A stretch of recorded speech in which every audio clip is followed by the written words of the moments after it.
Venturimeter. आज हम लोग को वेंचुरीमीटर डिस्कस करना है। कल हम लोगों ने देखा था कि टोरिसलेस जो है कैसे वर्क करता है और उसका यूज़ हम लोग क्यों करते हैं। कल टोरिसलेस के बारे में हम लोग ने पढ़ा। आज हम लोग को जो डिस्कस करना है जो बर्नौली थ्योरम का एप्लीकेशंस है उसका सेकेंड हमें डिस्कस करना है वेंचुरीमीटर। ठीक, तो वेंचुरीमीटर क्या होता है सबसे पहले ये जानते हैं, बाकी इसका एप्लीकेशन कैसे इसको हम यूज़ करते हैं, क्यों यूज़ करते हैं वो भी देखेंगे हम। तो वेंचुरीमीटर एक प्रकार का डिवाइस होता है जो आपको rate of flow of liquids या फ्लूइड्स या वाटर इन अ ट्यूब, किसी ट्यूब में वाटर किस रेट से फ्लो करता है, यानी वाटर के फ्लो करने का आप कह सकते हैं स्पीड, ट्यूब के अंदर जो है वाटर किस स्पीड से फ्लो करेगा उसका यूज़ हम करते हैं, उसका पता लगाने के लिए करते हैं वेंचुरीमीटर का। जैसे सपोज दैट मैंने आपको एक ट्यूब दे दिया, ठीक, और इस ट्यूब में जो है वाटर फ्लो कर रहा है ऐसे, ठीक, वाटर ऐसे फ्लो कर रहा है इसके अंदर।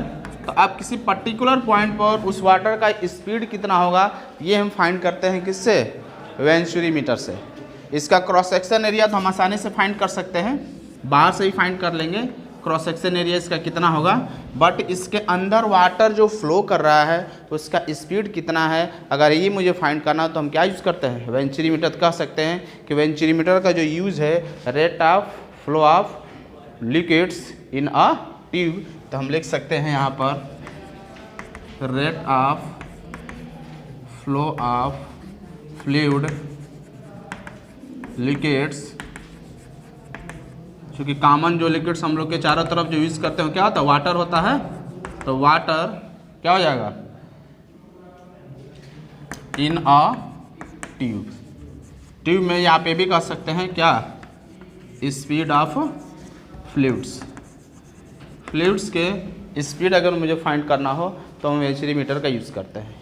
इक्वेशन ऑफ कंटिन्यूटी मैंने आपको बताया था, और मैंने आपको इक्वेशन ऑफ कंटिन्यूटी में क्या बताया गया था कि एरिया ऑफ क्रॉस सेक्शन, अगर कोई स्ट्रीमलाइन फ्लोवेशन हो, नॉन विस्कस लिक्विड हो, ठीक, और इनकम्प्रेसिबल हो, ठीक, इरोटेशनल लिक्विड हो, यानी स्ट्रीमलाइन फ्लोवेशन कर रहा है, कैसा, नॉन विस्कस, इनकम्प्रेसिबल और इरोटेशनल स्ट्रीमलाइन फॉर्मेशन लिक्विड हो, तो उसके एरिया ऑफ क्रॉस सेक्शन जो भी हो ए या A1 area of cross section और वेलोसिटी ऑफ द फ्लूइड्स, इसका जो अमाउंट होता है A1 V1 equal to A2 V2, यह आपकी इक्वेशन ऑफ कंटिन्यूटी में आपने ऐसा डिस्कस किया है, मैंने इसका प्रूव कराया था। इसका मतलब क्या, जैसे सपोज दैट कि मैंने यहाँ ले लिया, हाँ बोलिए, हाँ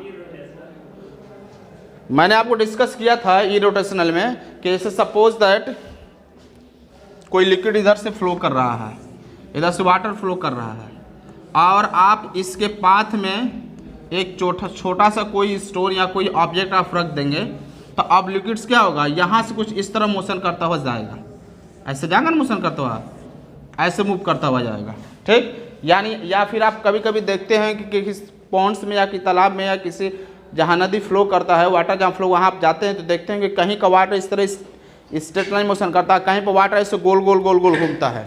तो जो गोल गोल घूमता है उसको हम बोलते हैं रोटेशनल, वाटर का रोटेशनल। बट ऐसा नहीं होना चाहिए। आइडियल जो लिक्विड्स मैंने पढ़ाया था तो उससे मैं आपको बताया था कि आइडियल लिक्विड्स की क्या क्या कंडीशंस होते हैं, तो मैंने उसमें ये भी डिस्कस किया था कि वो इरोटेशनल होना चाहिए, यानी ऐसे गोल गोल घूमना नहीं चाहिए।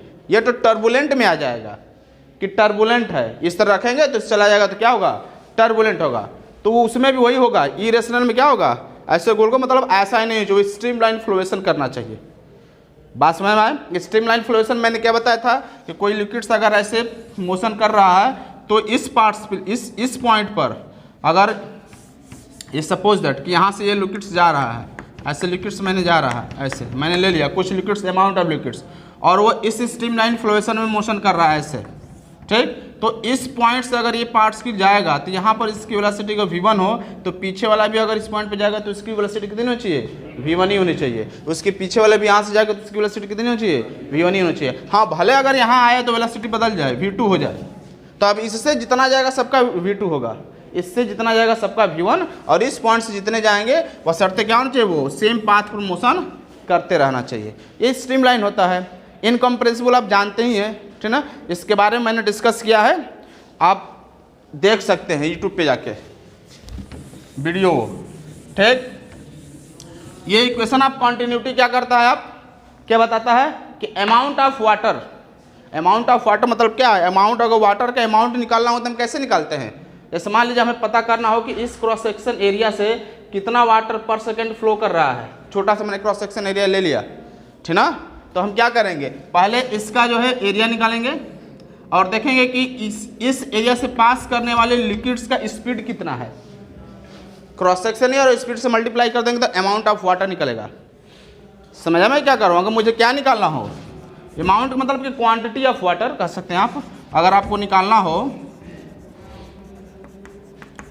क्वांटिटी ऑफ लिक्विड्स, किसी भी क्रॉस सेक्शन एरिया से लिक्विड की क्वांटिटी निकालना हो तो हम क्या करेंगे, पहले उसका क्रॉस सेक्शन एरिया और उस क्रॉस सेक्शन एरिया से पास करने वाले फ्लूइड्स की स्पीड मल्टीप्लाई करेंगे तो क्या निकलेगा, वो निकल जाएगा आपका अमाउंट ऑफ फ्लूइड्स, कि इस क्रॉस सेक्शन एरिया से कितना फ्लूइड्स पर सेकेंड पास कर रहा है।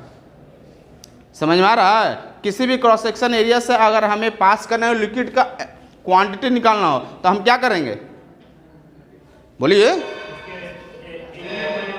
उसके क्रॉस सेक्शन एरिया से। जैसे सपोज दैट मैं पता करूं कि इस क्रॉस सेक्शन एरिया से इस क्रॉस सेक्शन एरिया से कितना जो है अमाउंट ऑफ वाटर पास कर रहा है, तो सबसे पहले हम इस क्रॉस सेक्शन इसका पहले एरिया निकालेंगे, कितना एरिया है, और इस एरिया से पास करने वाले लिक्विड्स की वेलोसिटी से क्या करेंगे, हम मल्टीप्लाई कर देंगे तो क्या निकलेगा, अमाउंट ऑफ वाटर। और यही चीज़ तो बताया गया था इक्वेशन ऑफ क्या कंटिन्यूटी में, कि यहाँ पर अमाउंट ऑफ वाटर उतना ही होगा, यहाँ पर अमाउंट ऑफ वाटर उतना ही होगा, पर सेकंड निकलने वाले यहाँ पर भी उतना ही होगा, यहाँ पर भी क्या होगा, कांस्टेंट रिमेन रहता है, जिसको हम बोलते थे A1 V1 equal to A2 V2, कि किसी क्रॉस सेक्शन से, हाँ बशर्ते लिक्विड का फ्लोएशन कैसा होना चाहिए, स्ट्रीमलाइन होना चाहिए, इनकम्प्रेसिबल होना चाहिए, नॉन विस्कस होना चाहिए, तब ये कंडीशन फॉलो करेगा कि इस क्रॉस सेक्शन से जितना अमाउंट ऑफ वाटर निकलेगा, इस क्रॉस सेक्शन से भी क्या होगा, उतना ही अमाउंट ऑफ वाटर निकलेगा। तभी तो कहा गया था कि यहाँ पर अगर A1 V1 है और यहाँ पर भी A2 V2 है तो दोनों सेम है, इसका मतलब A1 V1 equal to A2 V2, ऐसा मैंने ड्राइव करके आपको दिखाया था। और वो हर एक क्रॉस सेक्शन पर रिमेन रहेगा थ्रू आउट द लिक्विड्स की कहीं भी हम बात करें ना तो वहाँ पर सेम रहेगा अमाउंट ऑफ वाटर पर सेकेंड की बात की जाए तो। बात समझ में आ रहा है ये, ठीक। तो अब यहाँ पर हमें इस ट्यूब में हमें एक चीज़ तो आसानी से पता चल जाएगा, क्या, क्रॉस सेक्शन एरिया। हम बाहर से ही इस एरिया को मेजर कर सकते हैं, मेजर कर लेंगे ना, हम बाहर से ही इस एरिया को मेजर कर सकते हैं। इसके माउथ का क्रॉस सेक्शन एरिया कितना है, ट्यूब होगा तो ट्यूब का एरिया हम बाहर से ही मेजर कर सकते हैं, वो मेजर करना आसान है। बट इसके अंदर फ्लो करने वाले लिक्विड की स्पीड हमें कैसे पता चलेगा, अगर इसके अंदर किस स्पीड से लिक्विड फ्लो कर रहा है, अगर ये मुझे पता करना हो तो हम किसका यूज़ करते हैं, वेंचुरीमीटर का। समझ में आया कि वेंचुरीमीटर का यूज़ हम कहाँ करेंगे। क्रॉस सेक्शन ये तो आसान है पता करना, हम आउटसाइड बाहर से ही पता कर सकते हैं, बट उसके अंदर जो लिक्विड फ्लो कर रहा है अगर उसका स्पीड हमें फाइंड करना हो तो हम क्या यूज़ करेंगे, वेंचुरीमीटर। समझ में आ रहा है। तो आइए हम क्या करते हैं, इसके लिए एक प्रकार का डिवाइस होता है, कैसे हम यूज़ करेंगे ये चीज़ तो आप जानते ही हैं। हम ले लेंगे एक ऐसा शेप का, इस शेप का ले लेंगे हम, चलिए हमने ले लिया है। इस पे दो जो है लॉन्ग जो है ट्यूब होता है, कॉलम होता है, कुछ इस शेप का ये बना रहता है।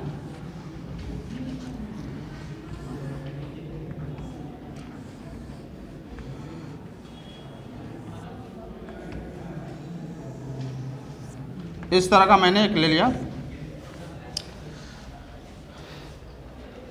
ठीक। इसमें लिक्विड्स जो आपका फ्लो कर रहा है, स्ट्रीमलाइन फ्लोएशन है, मान के चलिए स्ट्रीमलाइन है, इसके अंदर भी लिक्विड्स फ्लो करेगा ना, लिक्विड्स फ्लो बाहर निकलेगा, इधर से इन होगा और इधर से आउट होगा।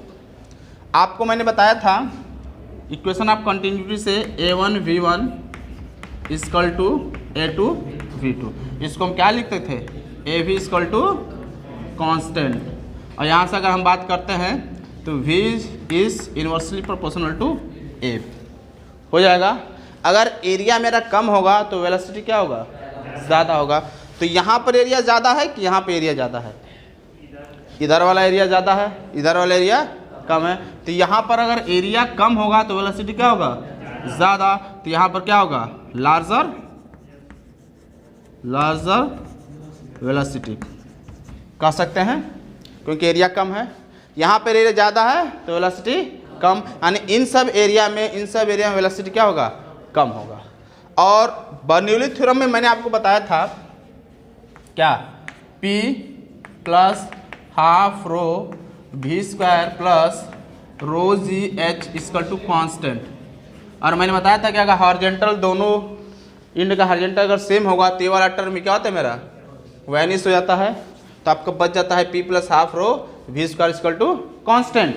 और यहाँ पर मैंने एक्सप्लेनेशन किया था कि अगर वेलोसिटी इंक्रीज करेगा तो प्रेशर क्या होगा, डिक्रीज करेगा, तभी तो दोनों का वैल्यू कांस्टेंट आएगा। मैंने याद होगा एग्जांपल लिया था आपका क्या, 8 और कुछ 4 करके 12 मैंने एग्जांपल लिया था कि अगर एक बढ़ाएंगे तो एक को रिड्यूस करेंगे तब ये कांस्टेंट होगा, वरना कांस्टेंट ये नहीं होगा। तो अगर हम वेलोसिटी को ज़्यादा करेंगे तो प्रेशर क्या होगा, कम, और अगर वेलोसिटी को कम करते हैं तो प्रेशर क्या होगा, ज़्यादा होगा। तो यहाँ पर लार्जर वेलोसिटी है तो इस पर प्रेशर क्या हो जाएगा, कम होगा, क्योंकि अमाउंट ऑफ वाटर तो सेम है भाई। ये कॉन्टिन्यूटी क्या करता है कि यहाँ से इस क्रॉस सेक्शन ए से जितना वाटर निकलेगा इस पतले वाले से भी उतना ही वाटर निकलेगा। तो ये कैसे संभव है, संभव तब है जब यहाँ वेलोसिटी क्या होगा, ज़्यादा हो जाएगा, तभी तो उतना वाटर भेजेगा। यानी इसी स्पीड से जाएगा, यहाँ भी इसी स्पीड से, यहाँ से तो लेस वाटर हो जाएगा। यहाँ पर स्पीड उतना, यहाँ पर वाटर उतना ही जा रहा है, यहाँ से वाटर इतना ही निकल रहा है, तो क्लियर है कि यहाँ पर स्पीड ज़्यादा होगा, तभी वो ज़्यादा वाटर निकलेगा, नहीं तो ज़्यादा वाटर तो नहीं निकल पाएगा। तो अमाउंट ऑफ वाटर तो मेरा सेम है, हर इस वाले क्रॉस सेक्शन एरिया पर भी, इस वाले क्रॉस सेक्शन एरिया पर अमाउंट ऑफ वाटर क्या होता है, मेरा सेम होता है। तो अब यहाँ वो वेलोसिटी अगर बढ़ेगा तो प्रेशर क्या होगा, मेरा घटेगा। तो इस वाले पॉइंट पर प्रेशर क्या होगा, कम होगा। प्रेशर कम होगा तो इसमें जो ट्यूब में जो लिक्विड फ्लो करेगा, हम सपोज कर रहे हैं, चलिए यहाँ तक लिक्विड्स हमने ले लिया, इसका लेवल यहाँ पर है, तो राइज करेगा ना यहाँ पर लिक्विड इस ट्यूब में ऊपर की तरफ। यहाँ पर वेलोसिटी क्या है, वाटर का कम है, वेलोसिटी कम है, क्योंकि एरिया क्या हो रहा है, बढ़ जा रहा है। एरिया बढ़ रहा है तो वेलोसिटी क्या हो जाएगा, कम हो जाएगा। और वेलोसिटी कम होगा तो प्रेशर क्या होगा, मेरा ज़्यादा होगा। तो इस ट्यूब में प्रेशर क्या होगा, ज़्यादा होगा। तो हम क्या करेंगे, यहाँ से थोड़ा इसको लेवल को ज़्यादा ऊपर कर देंगे। हम सपोज कर लिया कि यहाँ पर जो है वेलोसिटी प्रेशर ज़्यादा है। ये चीज़ समझ में आया। इस दोनों लेवल्स को हम हॉरिजॉन्टली कर सकते हैं। यहाँ से समझने के लिए हम ले सकते हैं ये पूरा डिस्टेंस सपोज दैट y2 हो, ठीक। ये डिस्टेंस को हमने सपोज कर लिया y1 है, ठीक। हम यहाँ से लेकर यहाँ तक के डिस्टेंस को ले लेते हैं h, ले लेंगे h, लगाते हैं। इतना चीज समझ में आया। क्या क्या हमने देखा इसमें, एक बार और सुन लीजिए। ये इस शेप का कोई कंटेनर है जिसमें एक तरफ मुंह क्या वाइड है, चौड़ा, और दूसरे तरफ इसका माउथ जो है थोड़ा मतलब डिफरेंट क्रॉस सेक्शन एरिया कह सकते हैं। छोटे वाले क्रॉस सेक्शन एरिया पे एक ट्यूब लगा है वर्टिकल जो आपका, और यहाँ पर भी एक जो है वर्टिकल ट्यूब लगा हुआ है। यहाँ पर चूंकि एरिया कम है तो इक्वेशन ऑफ कंटिन्यूटी से एरिया कम होगा तो वेलोसिटी क्या होगा, ज़्यादा होगा। और जब वेलोसिटी ज़्यादा होगा तो प्रेशर क्या होगा, बर्नौली थ्योरम से क्या होगा, प्रेशर कम हो जाएगा। तो यहाँ पर हम लेस प्रेशर कह सकते हैं, लिख सकते हैं। वेलोसिटी ज़्यादा है तो लेस प्रेशर, लेस प्रेशर। यहाँ पर एरिया बढ़ गया, एरिया बढ़ा तो वेलोसिटी इन्वर्सली उल्टा है, वेलोसिटी क्या हो जाएगा, कम हो जाएगा। वेलोसिटी कम होगा तो प्रेशर ज़्यादा होगा। तो यहाँ पर हम कह सकते हैं लार्जर प्रेशर। एक ही चीज़ ध्यान समझेंगे तो समझ में आ जाएगा, नहीं तो फिर डाउट हमेशा बना रहेगा। अगर कोई डाउट है, अगर कोई कन्फ्यूजन है तो अभी आप क्लियर कर लीजिए कि सर आपने ये कैसे लिख दे, कैसे यहाँ पर प्रेशर ज़्यादा है या प्रेशर कम है। कोई डाउट है, आगे बढ़ें, अप्लाई किया जाए बर्नौली थ्योरम। इसके ऊपर क्या था, यहाँ का मान लीजिए हमने दो क्रॉस सेक्शन ले लिया, एक यहाँ पर ले लिया क्रॉस सेक्शन एरिया यहाँ पर, और एक हमने यहाँ पर ले लिया, ठीक, दो क्रॉस सेक्शन ले लिया, समझ में आया। यहाँ पर मान लीजिए इसका एरिया सपोज दैट A1 हो, यहाँ पर अगर प्रेशर P1 हो और यहाँ से जो लिक्विड निकल रहा है उसकी वेलोसिटी अगर V1 सपोज दैट, ठीक। यहाँ पर सपोज दैट हमने ले लिया क्या, A2 वेलोसिटी V2, ठीक, और प्रेशर P2, ऐसा मैंने ले लिया, ठीक। तो अब इस बर्नौली थ्योरम क्या कहता है, दो ट्यूब होता है, आपको पता है, दो एंड होता है, एक यहाँ पर और एक यहाँ पर, समझ में आ रहा है। वही मैंने दो ले लिया, एक यहाँ ले लिया और एक यहाँ, जैसे यहाँ पर दोनों है उस मैंने यहाँ ले लिया और एक यहाँ ले लिया। बात समझ में आया। अप्लाई किया जाए, क्या हो जाएगा, P1 plus half rho V1 square plus rho g H. H1 में क्या होगा ना, यहाँ पर देखिए कि अच्छा पहले H1 H2 लिख लेते हैं तो बाद में आपको बताते हैं। H1 equal to P2 plus half rho V2 square plus rho g H2 होगा।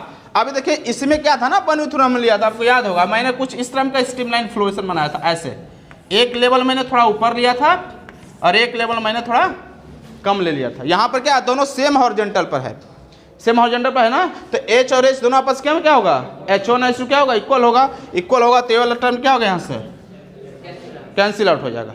बस इधर से दो ये बचेगा और दो ये बचेगा। नहीं, ये हॉरिजॉन्टल लेवल पर है, सेम हॉरिजॉन्टल हम लेके चलेंगे, ठीक ना, कि इन दोनों का जो हॉरिजॉन्टल लेवल क्या आपका है, सेम है। बात समझ आ रहा है। इसको मैं इरेज कर दे रहा हूँ यहाँ से। कोई डाउट अभी तक इधर गर्ल्स में? आगे बढ़े, क्या हो जाएगा, P1 plus half rho V1 square equal to P2 plus half rho V2 square, ऐसा होगा। P2 को इधर भेज देंगे, P1 minus P2 equal to 1 में 2 रो V2 स्क्वायर, इसको उधर भेजेंगे 1 में 2 रो V1 स्क्वायर, ऐसा रिजल्ट बनेगा। यहाँ से क्या हो जाएगा, P1 minus P2 equal to 1 में 2 रो V2 square minus V1 square, ऐसा होगा। और P1 माइनस P2 किसके बराबर होगा, कोई बता सकता है? P1 माइनस P2, चलिए देखते हैं किसके बराबर होगा। अच्छा बताइए, यहाँ पर एटमॉस्फेरिक प्रेशर अगर PA हो, यहाँ पर भी एटमॉस्फेरिक प्रेशर क्या हो जाएगा, PA के बराबर। एयर का प्रेशर यहाँ पर क्या होगा, एटमॉस्फेरिक प्रेशर इस कॉलम पर PA होगा और इस वाले कॉलम पर भी क्या होगा, PA होगा। अगर हम इस पॉइंट को फाइंड करना चाहते हैं, इस पूरे एरिया में प्रेशर, तो क्या हो जाएगा, अगर यहाँ का प्रेशर हमने P1 लिया है तो P1 इक्वल टू क्या हो जाएगा, एटमॉस्फेरिक प्रेशर प्लस इस कॉलम के द्वारा जो लगेगा क्या, रो जी एच के जगह पर Y2 है, तो हमने पूरी हाइट कितनी है, Y2 हम ले लेंगे, उतना ही ज़्यादा होता है ना। आपको कॉलम के द्वारा ज़्यादा होता है एटमॉस्फेरिक प्रेशर का फार्मूला तो मैंने उस समय ही बताया था। यहाँ पर कैलकुलेट करेंगे तो कितना होगा, कोई बता सकता है? P2 की वैल्यू, क्योंकि यहाँ पर प्रेशर मैंने P2 सपोज किया है, तो P2 की वैल्यू क्या हो जाएगा, वही PA प्लस रो जी Y1 होगा। अब P1 माइनस P2 अगर निकालते हैं, P1 minus P2 equal to P1 minus अगर P2 निकालेंगे तो क्या हो जाएगा, PA तो चला जाएगा, रो जी Y2 माइनस रो जी Y1, और रो जी अगर निकालते हैं Y2 माइनस Y1 तो रो जी, और Y2 में से अगर Y1 घटाएंगे तो ये H के ही बराबर आएगा, आएगा ना H के बराबर। ये पूरा रो 2 है, इसमें से अरे सॉरी ये Y2 है, ये Y1 में से घटाएंगे इसको तो क्या बचेगा, H के बराबर। Y2 माइनस Y1 क्या हो जाएगा, H। नहीं क्लियर हो रहा है किसमें का लेवल, हमें वहां ये नहीं देखना, हमें देखना है कि इन दोनों में डिफरेंस कितना है लेवल का। बस मारा है ना आपका, कि इस लेवल में और इस लेवल में कितने का डिफरेंस है, ये हमें यहाँ पर कैलकुलेट करना है। ठीक। तो कितने का डिफरेंस इस लेवल में इस लेवल में, h के बराबर है ना, तो दोनों की जगह हम क्या कर सकते हैं, ये हो जाएगा आपका रो जी एच। अरे भाई अरे ये लेवल इतना ज़्यादा है और ये लेवल इतना है, तो दोनों के लेवल में कितने का डिफरेंस है, इतना ही का ना डिफरेंस है। तो यहाँ जो हम डिफरेंस निकालेंगे y2, ये मत देखिए कि y2 ज़्यादा है y1 नीचे है, आप ये देखिए कि दोनों के बीच का डिफरेंस कितना है। तो दोनों के बीच कितना डिफरेंस है, h2। अब इसमें जो या तो आप चाहे तो इसमें ऐसे कर सकते हैं, डिफरेंस का साइन लगा दीजिए, जो डिफरेंस होगा उसको हम निकाल सकते हैं, है ना। तो इस लेवल में और इस लेवल में कितने का डिफरेंस है, h का। आपके दिमाग में होगा कि ये ज़्यादा ये कम है ना सर। तो आप ये मत देखिए, आप देखिए कि इस लेवल में और इस दोनों लेवल में कितने का डिफरेंस है, h का डिफरेंस है। तो इन दोनों डिफरेंस की जगह हम क्या लिख सकते हैं, h लिख सकते हैं। तो यहाँ पर वैल्यू क्या हो जाएगा, रो जी एच ऐसे होगा, equal to 1/2 rho v2 square minus v1 square. ये चीज़ यहाँ तक क्लियर हुआ, आगे बढ़ा जाए। यहाँ पर हम क्या, इसको इरेज करें, इरेज करें इसे।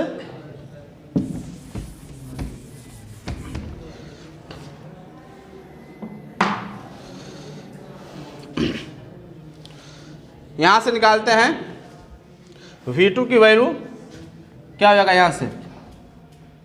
अच्छा इसको ऐसे कर सकते हैं, a1/a2 equal to v2 by में v1 ऐसे लिख सकते हैं। इस a2 को इसके नीचे भेज दिए, a1 को इसके नीचे भेज दिए, तो ये a2 इसके नीचे आएगा तो a1 बाई में a2 और v1 इसके नीचे जाएगा तो v2 बाई में v1, ऐसा होगा। इसको क्या लिखेंगे हम,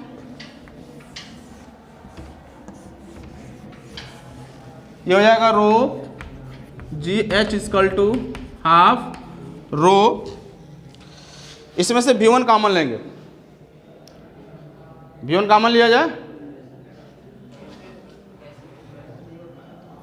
देखिए इसको हम कैसे लिखेंगे, रो जी एच जो यहाँ लिखा है 1/2 रो, क्या लिख सकते हैं यहाँ पर, v1 square equal to v2 square by v1 square minus 1, ऐसे लिख सकते हैं इसको। ये मैंने कॉमन नहीं है, कॉमन लेंगे तो क्या होगा, इसके नीचे आ जाएगा। एक बार ऐसा तो मैंने बताया था आपको, जैसे सपोज दैट क्या था, ये सब छोटी छोटी बातें आपको पता होना चाहिए। x-2 है तो यहाँ से 2 बाहर आएगा, बट यहाँ पर 2 नहीं बाहर होगा, लेकिन अगर आप 2 बाहर निकालेंगे तो क्या होगा, यहाँ 1 हो जाता है, इसके नीचे 2 लग जाता है। ऐसा मैंने एक बार बताया था आपको। तो यहाँ पर v1 तो बाहर होगा, बट यहाँ से v1 बाहर नहीं होगा, तो v1 जहाँ से नहीं होता उसके नीचे लिख देते हैं v1 को, ये ऐसा हो जाएगा, है ना सर। आगे बढ़ाएं, कोई कन्फ्यूजन, हाँ। ये रो से रो शायद यहाँ से कैंसिल आउट हो जाएगा, rho and rho cancel out होगा सर, क्यों, जी एच 1/2 v1 स्क्वायर और v2 बाई v1 क्या है, a1/a2, तो यहाँ पर कर देंगे a1 स्क्वायर बाई में a2, a1 बाई में a2 स्क्वायर, a2 का स्क्वायर हो जाएगा -1। कोई doubt, g h equal to half v1 square multiply करेंगे तो a1 square minus a2 square by में a2 स्क्वायर, ऐसे लिख सकते हैं। अभी तक कोई कन्फ्यूजन, कोई कन्फ्यूजन नहीं, आगे बढ़ा जाए। 2 का मल्टीप्लाई कर देते इधर, 2gh equal to v1 square. अच्छा 2 के साथ साथ इस a1 को भी मल्टीप्लाई कर देंगे इधर, मतलब a1 नहीं a2 स्क्वायर को कर देंगे ना इधर क्रॉस मल्टीप्लाई, तो क्या हो जाएगा ये a2 स्क्वायर, यहाँ बच जाएगा बस v1 square equal to a1 square minus a2 square, ऐसा होगा। और यहाँ से अगर हम v1 स्क्वायर की वैल्यू निकालेंगे तो 2gh a2 स्क्वायर बाई में क्या हो जाएगा, a1 square minus a2 square, ऐसा होगा। और v1 की वैल्यू निकालेंगे तो √2gh a2 स्क्वायर बाई में a1 square minus a2 square. तीनों का तो स्क्वायर रूट नहीं निकलेगा, बट ये स्क्वायर के फॉर्म में तो ये बाहर आ जाएगा, आएगा ना बाहर। तो इसको डायरेक्टली हम बाहर कर देते हैं, यहाँ से हटा के क्या हो जाएगा A2 हो जाएगा। तो ये हो जाएगा वेलोसिटी ऑफ V2 कि इस क्रॉस सेक्शन से इतने स्पीड से, किस स्पीड से, इतने स्पीड से जो है वाटर बाहर जाएगा। ठीक, उसी तरह हम निकाल सकते हैं क्या, V2 का सेम प्रोसेस करेंगे, लेकिन इसमें क्या करेंगे हम बता दे रहे हैं क्या होगा। V2 इक्वल टू बस यहाँ पर चेंज कर देंगे, अंदर सब वही रहेगा, ये भी वही, ये भी वही, सब वही रहेगा, बस यहाँ A1 A2 के क्या कर देंगे, A1 कर देंगे। तो जाएगा A1 under root 2GH by में A1 square minus A2 square, नहीं स्क्वायर है ना, आप कर सकते हो, वो अंदर वाले में कोई चेंजिंग नहीं होगा। ठीक, तो इस तरह हम क्या करेंगे, यहाँ से A2 की स्पीड निकाल सकते हैं, अरे सॉरी V2 की स्पीड निकाल सकते हैं, और यहाँ से A2 की स्पीड निकाल सकते हैं। अब ये निकालना है अमाउंट ऑफ वाटर कितना पास करेगा, यहाँ से कितना वाटर पास करेगा और यहाँ से वाटर कितना पास करेगा, ये हमें कैलकुलेट करना है। तो कैलकुलेट करते हैं, यहाँ से रख देंगे वैल्यू क्या, A1 V1 equal to, V1 की वैल्यू है ना आपका, तो A1 और V1 की वैल्यू क्या है, A2 under root 2GH by में A1 square minus A2 square. भाई ये क्या बताता है, मैं कई बार आपसे बता रहा हूँ, ये क्या बता रहा है, अमाउंट ऑफ वाटर बता रहा है कि क्रॉस सेक्शन से कितना अमाउंट ऑफ वाटर निकलेगा, यहाँ से कितना निकलेगा इसके बराबर, यहाँ से कितना निकलेगा वो ये बताएगा। A2 बाई में इक्वेशन ऑफ कंटिन्यूटी आपको यही बताता है कि क्रॉस सेक्शन एरिया दिया गया हो, स्ट्रीमलाइन फ्लोवेशन हो और वेलोसिटी पता हो, तो हम उस पॉइंट से, किसी भी पॉइंट से हम पता कर सकते हैं कि उस पॉइंट से कितना अमाउंट ऑफ वाटर निकलेगा, और वो रिमेन कांस्टेंट रहता है हर समय। तो ये चीज़ तो बता रहा है अमाउंट ऑफ वाटर। तो यहाँ से यहाँ ये अमाउंट ऑफ वाटर आपको ये दिखा रहा है जो इतना निकलेगा, यहाँ से हम निकालेंगे इस वाले का अमाउंट ऑफ कि इससे कितना पानी बाहर निकलेगा, है ना सर।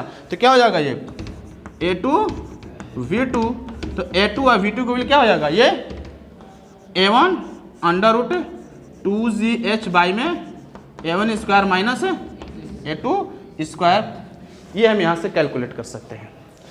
समझ में आया, कोई डाउट इसमें, अभी तक कोई डाउट हो तो क्लियर करिए। क्यों, पीछे कहाँ समस्या है, आ रहा समझ में, तो इसको नोट करिए। तो फिर आगे क्वेश्चंस देखते हैं जो IIT में पूछ दिया है। तो ये आपके सामने क्वेश्चंस है, इस क्वेश्चन को पहले आप खुद से करिए, खुद से बढ़िया पोज करके खुद से करिए, तो फिर मैं बताता हूँ कैसे सॉल्व होगा। ये क्वेश्चन IIT में पूछ चुका है, IIT का क्वेश्चन है ये।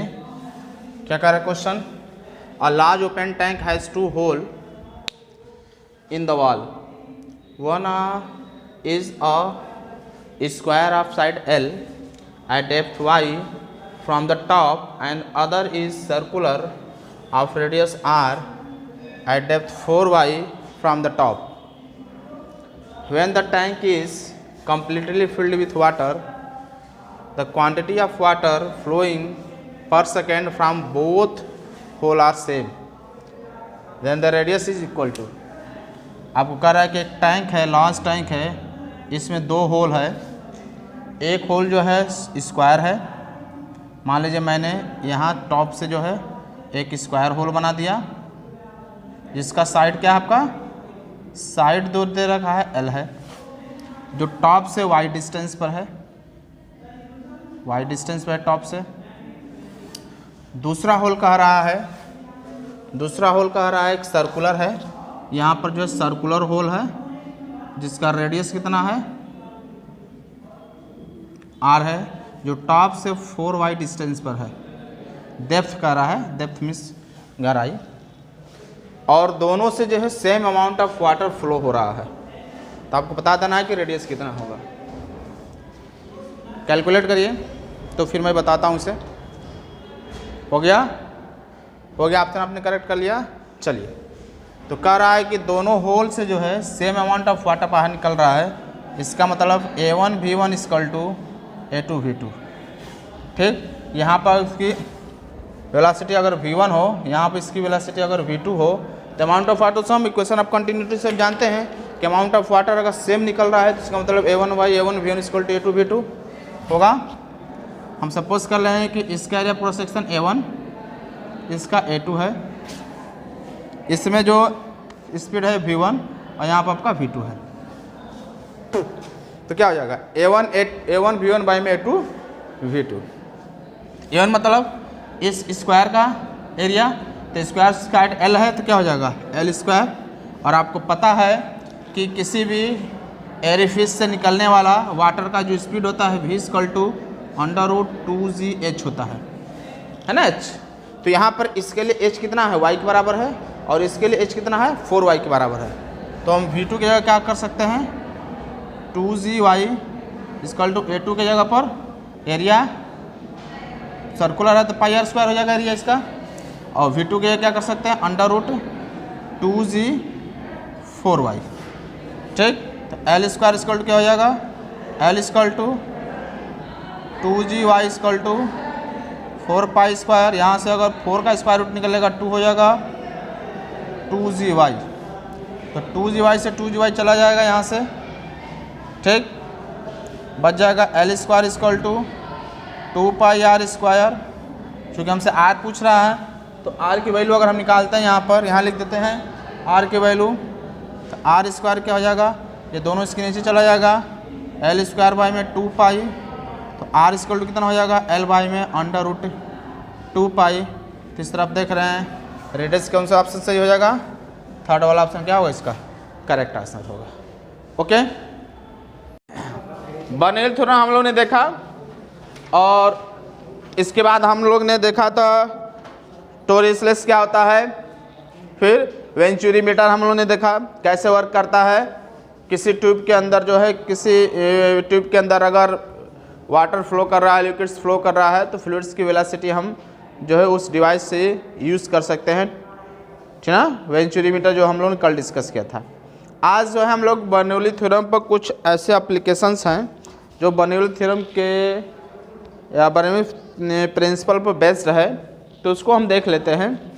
सबसे पहला हम देखते हैं स्प्रेयर। आप देखते हैं स्प्रेयर में क्या होता है कि जैसे उसके अंदर लिक्विड भरा रहता है और जैसे आप दबाते हैं फुहारे के रूप में पानी बाहर आता है और आप उसमें किसी के माउथ पर या किसी के हेयर पर कहीं भी आप जो है क्या करते हैं उसको स्प्रे कर देते हैं, जिसको आप स्प्रे भी कहते हैं या स्प्रेयर करते हैं, जिसके अंदर जो है एक विजिल होता है, उसके अंदर लिक्विड भरा रहता है और जैसे आप उसका नोजल दबाते हैं तुरंत उसमें से फुहारे की तरह पानी निकलना स्टार्ट हो जाता है। हाँ, तो वो हमारा जो है स्प्रेयर या एटोमाइज़र की हम बात करते हैं। उसमें क्या होता है कि ये एक ट्यूब होता है, कुछ इस तरह का कंस्ट्रक्शन बनता। अब तो डिफरेंट जो है प्रकार के स्प्रेयर आने लगे, बट उसका बेसिक चीज़ यही है कि वो बर्नौली थ्योरम पर क्या है बेस्ड होता है। ठीक, हम इसमें क्या करते हैं कि एक लॉन्ग ट्यूब ले लेते हैं जिसके वन माउथ पर एक रबर लगा रहता है। ठीक, और दूसरा माउथ इसका ओपन रहता है और इस ट्यूब के नीचे जो है एक छोटा सा ट्यूब लगा रहता है जिसके बगल में एक विजिल लगा देते हैं हम। इस शेप का, सपोज दैट इस शेप का कोई विजिल है, बर्तन है जिसके अंदर हमें लिक्विड्स भरा रहता है। कोई सुगंधित लिक्विड्स भी डाल देते हैं, इसमें सेंट भी डाल देते हैं। शादी विवाह में भी स्प्रे करने के लिए आता है ये, ठीक ना, गुलाब जल जिसको बोलते हैं, स्प्रे कर मारते हैं, ठीक ना, पहले होता था। ये ट्यूब जो पूरा नीचे की तरफ रहेगा,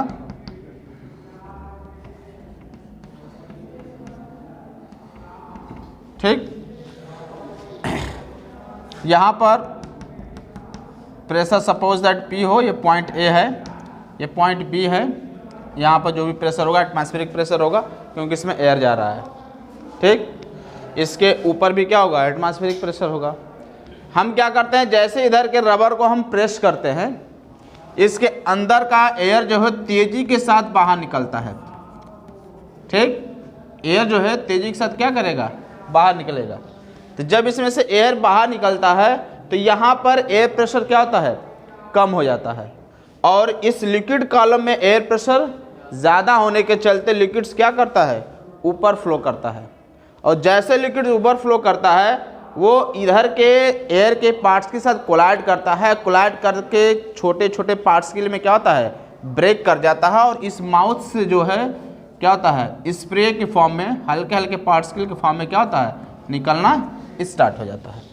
ठीक, तो यहाँ पर तेजी, इसे प्रेस करेंगे तो तेजी के साथ एयर निकलेगा, एयर मॉलिक्यूल्स। तो जब एयर मॉलिक्यूल्स तेजी के साथ फ्लो करेगा तो इसकी स्पीड अगर ज़्यादा होगा तो प्रेशर क्या होगा इसके अंदर, कम होगा।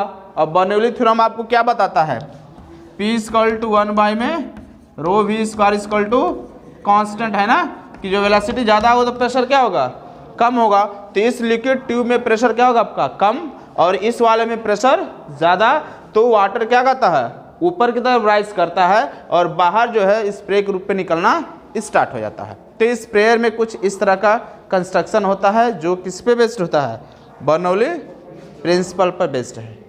ठीक, कभी कभी आप ऐसे देखे होंगे, बहुत ज़्यादा आंधी तूफान आता है तो आपके घर के ऊपर, मकान के ऊपर अगर आपका कोई छत बना हुआ हो तो वो क्या करता है, आंधी के साथ उड़ जाता है। ऐसा देखे हैं आप, हो सकता है आपके घर में भी कभी ऐसा हुआ हो, मेरे घर तो नहीं हुआ है, आपके घर अगर ऐसा हुआ हो। ये छत है आपका, ठीक ना, जब तूफान आता है बहुत तेज़ी के साथ जब तूफान आता है तो ऊपर का वेलोसिटी बहुत ज़्यादा होता है एयर का, और वेलोसिटी ज़्यादा रहेगा तो प्रेशर क्या होता है यहाँ पर, लेस हो जाता है, लेस प्रेशर। जहाँ पर वेलोसिटी ज़्यादा होगा वहाँ पर प्रेशर क्या होगा, लेस। और घर के अंदर जो प्रेशर होता है हवा का, वो एटमॉस्फेरिक प्रेशर के बराबर ही अभी बना रहता है।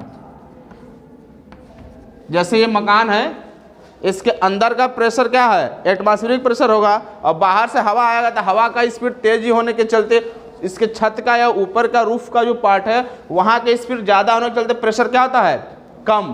तो ऊपर प्रेशर कम और नीचे एटमॉस्फेरिक प्रेशर क्या होगा, ज़्यादा। तो क्या करेगा, उसको उठाकर ऊपर फेंक देता है।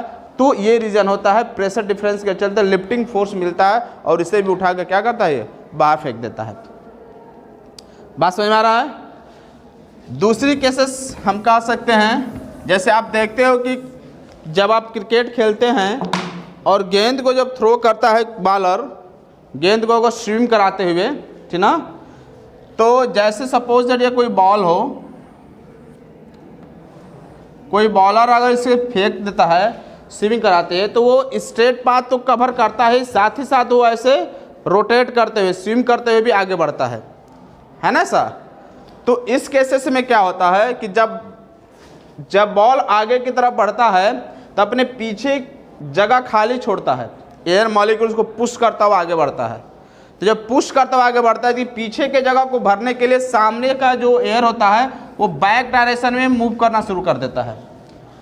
इस जैसे मॉलिक्यूल्स, जैसे बॉल का मॉलिक्यूल्स इधर से जा रहा है तो सामने के एयर को क्या करेगा, वो पुश करेगा, पीछे की तरफ धक्का देगा। तो अब इधर का जैसे स्पेस खाली मिलेगा, इधर का एयर तेजी के साथ किधर आता है, बैक डायरेक्शन में, ताकि इस एयर को, इस स्पेस को क्या करें हम, भरने के लिए पीछे की तरफ आता है। ठीक, अब सपोज दैट आपने गेंद को ऐसे थोड़ा सा टर्न करा दिया, टर्न कराएंगे, जैसे सपोज दैट ये बॉल है, हालांकि डस्टर है, ऐसे बॉल है, आपने इसको थोड़ा सा टर्न कराएंगे तो क्या करेगा, इधर वाले एयर को भी इस तरह मूव कराएगा ऊपर की तरफ और नीचे वाले एयर को पीछे की तरफ मूव कराएगा, है ना सर। तो एयर के जो मतलब इसके बॉल के जो चारों तरफ का एयर है वो भी टर्न करता है बॉल के साथ साथ, ठीक ना।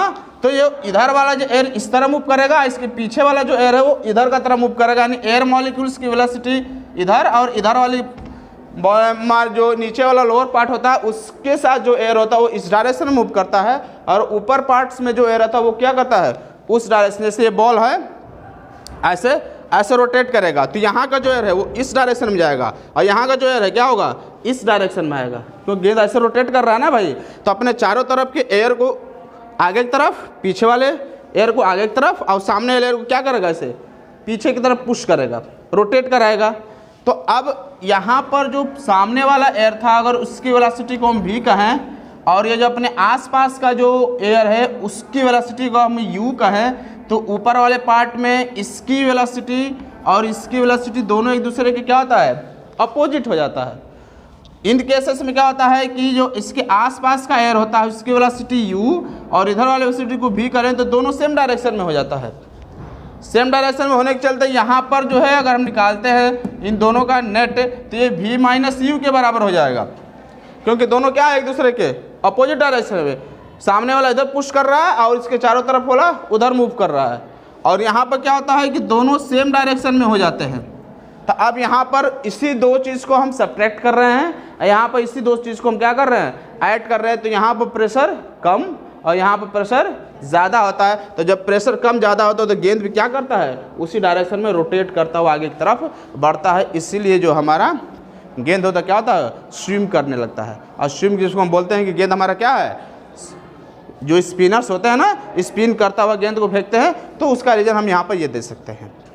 बात समझ में आ रहा है? तो ऐसे कुछ एप्लीकेशंस हैं जिसके आधार पर हम ये कह सकते हैं कि यहाँ पर बर्नौली प्रिंसिपल हमारा वर्क करता है। ठीक, अब हम कुछ क्वेश्चंस सॉल्व करते हैं। ठीक, तो चलिए क्वेश्चंस राइट करते हैं हम। ये जो गेंद वाला इफेक्ट है कि बॉल प्लेयर फेंकता है तो स्विंग करता हुआ जाता है, इसको हम मैग्नस इफेक्ट भी कहते हैं। मैग्नस इफेक्ट से भी के नाम से भी ये जाना जाता है। क्वेश्चन एक राइट करिए। चलिए, तो एक बर्तन है, विजिल है। ठीक, ये आपका एक विजिल है जिसके अंदर 2 नॉन मिक्स्ड वाटर भरा हुआ है। क्या है, ऐसा वाटर फिल है इसके अंदर जो एक दूसरे से मिक्स नहीं करता हो, दोनों की डेंसिटी अलग अलग हो। ठीक, चलिए एक को ऐसे बना दे रहे हैं ताकि लगे यहाँ पर जो है दोनों का बाउंड्री है लिक्विड्स का, दोनों लिक्विड्स है, 2 लिक्विड्स है नॉट वाटर। ठीक ना, और डेंसिटी दोनों की अलग अलग है। सपोज इट की डेंसिटी ρ1 और इसकी डेंसिटी ρ2 है। इसके अंदर जो है एक सॉलिड स्फीयर ऑफ डेंसिटी ρ3, एक सॉलिड स्फीयर है जिसकी डेंसिटी क्या है, ρ3, ड्रॉप्ड किया जा रहा है, गिराया जा रहा है, और वो गिरने के बाद कुछ इस तरह इक्विलिब्रियम की पोजीशन में आ रहा है। इसकी डेंसिटी क्या है, ρ3। ठीक ना, ये विजिल है जिसके अंदर 2 non mixed liquid of having density ρ1 and ρ2 and a solid ball made of material of density ρ3 density से बना हुआ है, ड्रॉप्ड इन द लिक्विड्स या ऑयल जो भी कह लीजिए, लिक्विड्स में इमर्स ड्रॉप किया जा रहा है। तो इक्विलिब्रियम के पोजीशन में कुछ इस तरह आ रहा है, सोन इन द फिगर, जैसा कि फिगर में दिखाया, इस तरह इक्विलिब्रियम के पोजीशन में है, यानी कुछ भाग इस वाले लिक्विड्स में, कुछ भाग ऊपर वाले लिक्विड्स में। ठीक, तो आपको बता देना है कि ρ1 ρ2 ρ3 के लिए कौन सा ऑप्शन करेक्ट होगा। ρ1 is less than, ρ2 is less than ρ3, ρ2 is less than, ρ3 is less than ρ1, ρ1 is less than, ρ3 is less than ρ2, and fourth number ρ3 is less than, ρ2 is less than ρ1। तो सोचिए और बताइए। यहाँ पर आप अगर ध्यान से देखेंगे तो ρ1 वाला लिक्विड सुपर है, ρ2 वाला, मतलब कि इसकी डेंसिटी ज़्यादा और इस लिक्विड की डेंसिटी कम होगा। तो पहले ही क्लियर हुआ कि ρ1 इज लेस देन ρ2। सारा हमारा खेल निर्भर करता है ρ3 पर, है ना। तो ρ3 आप देखिए 1 वाले में तो पूरी तरह से डूबा हुआ है, पूरी तरह से डूबा है। इसका मतलब कि इसकी डेंसिटी ρ1 से तो ज़्यादा ही होगा, तभी तो उसके अंदर डूब गया ना, तो उस पर तैरता है ना सा। तो हम क्या कर सकते हैं कि ρ1 से ग्रेटर होगा ρ3 से, और ρ2 में डूबा नहीं है, ρ2 में फ्लॉट कर रहा है, तैर रहा है ना। अगर ρ2 से भी ज़्यादा रहता है तो जाके पेंदी में बैठ जाता है, और ρ2 में क्या कर रहा हो, फ्लॉट कर रहा है, मतलब ρ2 से इसका कम होगा। तो क्या हो जाएगा, इसका जो है डेंसिटी ρ2 से क्या होगा, कम हो जाएगा। तो ρ1 is less than, ρ3 is less than ρ2। तो इसलिए ये वाला ऑप्शन न का हम क्या करेंगे। तो रंजीत का आपका आंसर क्या था, करेक्ट। ठीक।